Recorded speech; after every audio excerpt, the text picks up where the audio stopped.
Oui, en fait, c'est qu'il y a des pépinières gouvernementales un peu partout au Québec qui vont fournir des arbres pour le territoire public. Donc, suite aux coupes forestières, le gouvernement produit des arbres pour pouvoir reboiser ces superficies-là quand elles ne sont pas régénérées naturellement. Puis, ils ont décidé aussi de fournir des arbres, par exemple, au mois de l'arbre qui se passe au mois de mai dans les différentes municipalités. Puis aussi de fournir les arbres aux propriétaires forestiers qui sont producteurs forestiers reconnus.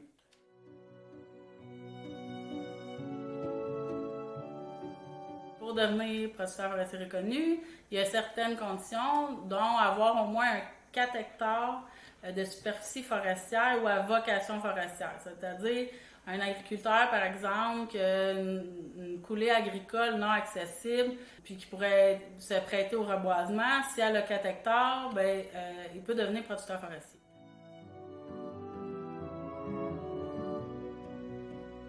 En fait, il peut y avoir plusieurs intérêts qui peuvent s'harmoniser ensemble. Donc, tu peux dire, ben oui, à long terme, il peut y avoir récolte à ces endroits-là, par coupe partielle, par exemple, mais ça permet aussi de contrer l'érosion, puis d'amener de la biodiversité, faire de la connectivité entre les différents massifs forestiers existants. Avec ça, le fait d'implanter des arbres, ben ça a plusieurs fonctions. C'est pas juste de produire du bois. Nécessairement, ça va prendre des éclaircies, il va y avoir de la récolte de bois dans ces milieux-là aussi. Là.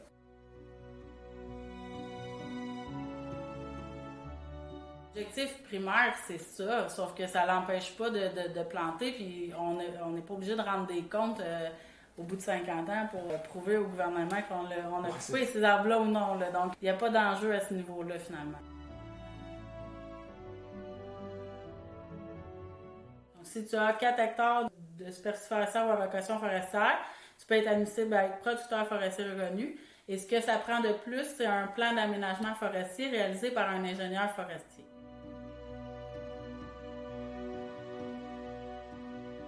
En fait, un ingénieur forestier peut être engagé dans plein de types d'entreprises différentes, dont les conseillers forestiers. Puis les conseillers forestiers, c'est comme un club de services conseil ou des choses qu'on peut voir dans d'autres domaines aussi.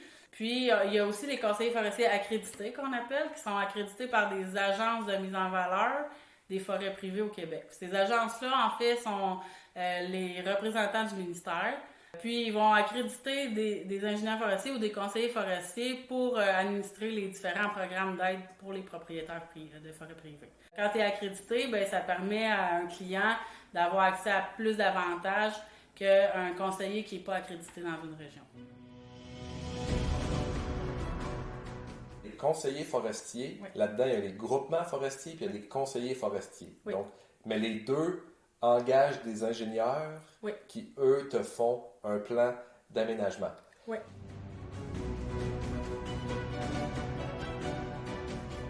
Un plan d'aménagement, en fait, c'est un document de connaissance générale de ta propriété. L'ingénieur forestier va aller marcher la propriété avec le propriétaire ou pas, dépendamment là, de ce qu'il souhaite. Il va lui décrire les différents types de forêts qu'il va y avoir sur cette terre-là. Puis il va lui donner des indications ou des recommandations sur ce qui pourrait être réalisé comme aménagement forestier sur sa propriété. Là, tu dis il y a un plan, ça veut dire que quand tu ouvres ton plan, il y a une carte? À la base, sur une carte peut suffire. En fait, il va y avoir un découpage de tous les types de forêts qu'on appelle des peuplements forestiers. Chaque peuplement forestier va être numéroté, puis il va y avoir une fiche associée pour expliquer justement ce que contient ce peuplement forestier-là de manière vulgarisée, puis ce qui pourrait être fait dans ce peuplement forestier-là. Dans le fond, ça peut être autant du reboisement que de la coupe partielle, selon la problématique puis ce qu'on y retrouve. Fait que moi, si j'ai 4 hectares, que je deviens producteur forestier, puis on découvre que j'ai 3 hectares de marais... D'abord, avant tout, quand un propriétaire nous appelle, on va leur demander c'est quoi leur numéro de lot, de cadastre.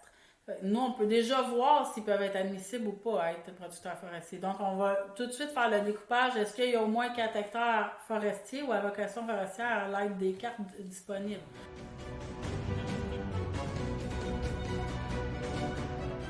C'est sûr que ça dépend des entreprises, mais ça peut tourner autour de 800 900 000 ça dépend de la superficie aussi de la propriété. Il y a certaines entreprises là, qui vont avoir des tarifs là, affichés là, en tant que tels, ou ça peut être un estimé aussi. Donc, il faut vraiment appeler son conseiller forestier. Mais le plan d'aménagement forestier peut être admissible à un programme de remboursement de taxes foncières qu'on appelle. Ça, c'est un des avantages des producteurs forestiers. Oui. En plus d'avoir accès à des arbres, ça nous donne accès à plusieurs programmes. Exactement. Donc, il y a 2 principaux programmes. Il y en a que des fois qui se rajoutent, là, dépendamment des années aussi, mais il y en a 2 principaux. Il y a un programme d'aide financière qu'on appelle, puis un programme de remboursement de taxes foncières, qui est plus un programme de crédit d'impôt basé sur la valeur des taxes foncières de la propriété. Le plan d'aménagement forestier, il est admissible au programme de remboursement de taxes foncières. Donc, tu peux avoir des crédits d'impôt associés au plan que tu as fait réaliser. Puis en plus, ce plan-là peut être entré dans les dépenses dans le rapport d'impôt. Donc, on va nécessairement, le propriétaire va aller chercher cette valeur-là. Le plan d'aménagement, en fait, c'est vraiment comme je dis, un document général de connaissance de son boisé. La seule chose que ça engage, c'est que à la base, si tu fais de l'aménagement chez toi, il faut que tu respectes l'esprit du plan d'aménagement. Donc, si, par exemple, il est proposé une coupe mineure parce que c'est un site qui est sensible, disons, puis que le propriétaire forestier fait une coupe totale, puis que là, finalement, ça se sait, ben, tu sais, normalement, tu devrais le faire dans l'esprit du plan. Sauf qu'à la base, quand tu as un plan d'aménagement forestier, tu n'es pas obligé de faire des travaux. Ça t'engage à rien. Tu peux juste avoir un plan pour avoir un outil de connaissance de ta forêt. Donc, ça n'a pas d'engagement. Le seul engagement qu'il peut y avoir suite à ça, si jamais tu utilises les programmes d'aide financière, puis que tu as de l'aide financière pour faire des travaux forestiers, en fait, il faut que tu t'engages à protéger ces travaux-là pendant une période de 10 ans ou de 20 ans dans le cas des plantations. Donc, tu ne peux pas détruire des travaux pour lesquels tu as eu de l'aide financière. Okay. Fait que si tu fais des travaux forestiers sans aide financière, dans l'esprit du plan, il n'y a pas de conséquences, il n'y a pas d'engagement du tout. Ça peut être dans le plan d'aménagement forestier dans lequel c'est recommandé, mais ça peut être juste l'initiative du propriétaire forestier aussi, tu sais. Parce que tu peux avoir une zone à reboiser, une zone en friche, par exemple, à reboiser, puis dans le plan d'aménagement, ça va être inscrit de faire du reboisement. Mais tu peux avoir aussi une forêt que tu vas avoir fait de la coupe partielle, puis t'aimerais, par exemple, enrichir ta forêt parce que la régénération n'est pas de qualité ou elle est absente, ou tu veux amener plus de diversité. Avec les changements climatiques, on le recommande de plus en plus. Tu sais, on recommandait pas systématiquement avant, puis ça dépend des conseillers aussi. Donc, tu peux vouloir faire de l'enrichissement de ta forêt qui est déjà existante. Donc, si tu veux obtenir des arbres, faut en parler à ton conseiller forestier parce que ton conseiller forestier, lui, il a un numéro de demandeur auprès des pépinières gouvernementales pour pouvoir aller chercher les arbres en tant que tel pour toute sa clientèle et pour tous ses projets de reboisement. En fait, la seule chose que le conseiller forestier va demander, c'est de savoir où est-ce que vont être implantés les arbres. Parce que ça doit être absolument sur une superficie enregistrée au plan d'aménagement forestier. Et ça doit être une superficie aussi qui est acceptée. Par exemple, si c'est une zone agricole, tu veux planter des arbres avec de l'aide financière, par exemple, il faut que cette zone-là soit acceptée par le MAPAC. Donc, il n'y a pas de contrainte au niveau de l'emplacement là, si c'est sur une superficie forestière ou à vocation forestière. Pourrais-tu aller planter de l'épinette dans une érablière? Ou... Bien, c'est sûr que ton conseiller forestier il est là pour te conseiller, justement. Donc, si tu as des questions sur les espèces, sur à quel endroit ils doivent être implantés, pose des questions à ton conseiller, il est là pour y répondre. Puis, il va vraiment faire en sorte que les espèces vont être au bon endroit. Si, par exemple, tu as besoin d'arbres et tu veux faire vraiment un vrai gros projet de plantation, avoir de l'aide financière pour faire l'implantation de ce gros projet-là, mais ton conseiller forestier, il peut aller chercher de l'aide financière aussi pour que tu puisses faire ce gros projet-là, que tu peux faire par toi-même ou par des travailleurs de ton conseiller forestier aussi. Je pense à Jonathan. Il y avait eu comme projet d'essayer du noyer noir sur une petite surface. Donc ça a pu passer. Parce qu'il était reconnu comme producteur forestier? Oui, c'est un producteur forestier. Par contre, c'est sûr que quand on est dans des zones plus nordiques et qu'on veut faire des tests, le conseiller forestier il va aviser le propriétaire si c'est une bonne idée ou non. Puis, c'est sûr que si quelqu'un veut planter, par exemple, 2000 noyers noirs à Saint-Michel-des-Saints, ben moi, je vais pas lui obtenir 2000 noyers noirs. Je vais lui dire d'abord, on va faire des tests. Je peux avoir des fortes impressions que ça ne fonctionnera pas, mais on va accepter, par exemple, qu'il y ait des tests qui soient réalisés chez ces propriétaires-là. Si il y a du succès, ben, les années subséquentes, on pourrait en prendre un peu plus, par exemple. Mais on est quand même là pour enligner comme il faut le propriétaire. L'autre chose, c'est que le propriétaire doit m'indiquer où est-ce qu'il va les planter, mais il ne peut pas les planter à sa maison en ville, par exemple. Parce que cette propriété-là, même si elle est à lui, elle n'est pas enregistrée dans le plan d'aménagement forestier. Puis les pépinières gouvernementales ne peuvent pas faire compétition aux pépinières privées. Donc, il faut vraiment que ce soit une superficie à vocation forestière enregistrée au plan d'aménagement. Donc, tu ne peux pas faire, par exemple, des bandes riveraines ou des haies brise-vent en milieu agricole avec ce programme-là. Parce que ces arbres-là vont être implantés dans des zones agricoles qui ne sont pas à vocation forestière.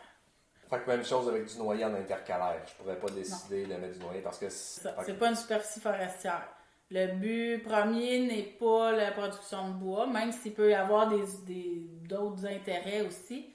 Mais une haie brise-vent et une bande riveraine en milieu agricole, il faut que les propriétaires achètent les arbres en pépinière privée. Puis il existe aussi des programmes comme le programme Prime Vert pour aider les producteurs agricoles à faire ce type d'aménagement-là. Même s'ils n'ont pas accès au plan, ils ont de l'aide financière qui réduit de beaucoup les frais là, pour l'achat des plants. La seule chose, c'est que les arbres disponibles au pépinière gouvernemental, c'est surtout des arbres indigènes. Donc, c'est des arbres qui proviennent du Québec naturellement. Il y a quelques-uns qui vont être des hybrides, par exemple, mais c'est surtout pour une fonction forestière qu'ils ont été développés, pour une croissance rapide, par exemple, ou avoir une qualité de bois précise. Au niveau des arbres à noix, ce qui est offert, il y a le noyer noir. Le noyer cendré, il ne l'offre pas à cause du chancre. Oui. Le noyer hybride, comme c'est un hybride, puis que ça n'a pas une vocation de bois, il n'est pas offert non plus. Donc, tout ce qui reste après, c'est même les carriers, ils n'en ont pas vraiment. Non, ils ont une carrière comestible, mais il n'est pas comestible. Donc, au niveau comestible, c'est vraiment le noyer noir ou le chêne à gros fruits. Je ne sais pas de chêne blanc ni de chêne bicolore. Non, parce que ça se trouve être vraiment utilisé à l'extrême sud de la province. Donc, comme ils sont peu rustiques, ça ne vaut pas la peine nécessairement pour ces pépinières-là de produire ces arbres-là pour une si petite part de la région.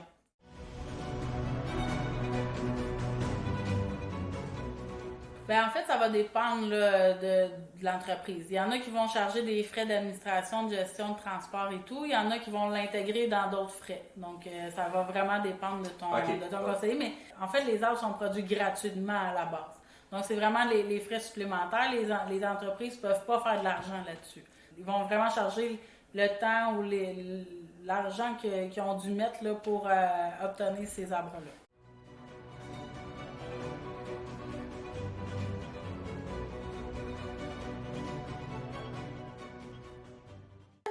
Quand tu te fais faire un plan d'aménagement forestier par un conseiller précis, tu peux toujours changer de conseiller plus tard. Donc, tu peux dire, ben moi, finalement, ce conseiller forestier-là ne répond pas à mes besoins, à mes attentes. Je veux changer de conseiller forestier. Donc, tu peux faire une demande de changement de conseiller. Ça peut être autant un groupement forestier qu'un conseiller forestier indépendant. Et les agences ont la liste là, disponible là, sur leur site Internet aussi des conseillers forestiers accrédités de la région.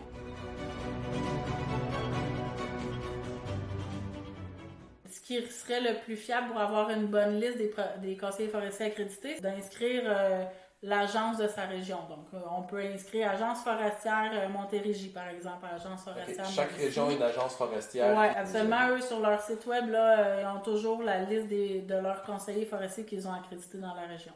Oui, après ça, tu as le choix de choisir le conseiller que tu veux. OK. Ça se fait de même, c'est tout. Simplement. C'est bon. J'aimerais quand même conclure cet épisode en apportant quelques précisions. Avant cet entretien, je croyais que le statut de producteur forestier reconnu ne servait qu'aux producteurs désirant produire du bois. S'il est vrai que les programmes de mise en valeur de la forêt favorisent en priorité cet objectif, il est toujours possible, voire facile, d'harmoniser les différents usages d'une forêt. En plus d'une production de bois commerciale ou personnelle, un propriétaire peut utiliser sa forêt pour l'acériculture ou les PFNL par exemple, ou encore utiliser sa forêt à des fins récréatives ou de préservation. Ainsi, j'avais tort de croire que l'aide gouvernementale n'était disponible que pour les propriétaires désirant éventuellement bûcher leurs terres. L'utilisation de la forêt à des fins autres que la production commerciale de bois, bien que méconnue, est un sujet fort intéressant. Je tenterai de vous en parler davantage dans de prochaines vidéos.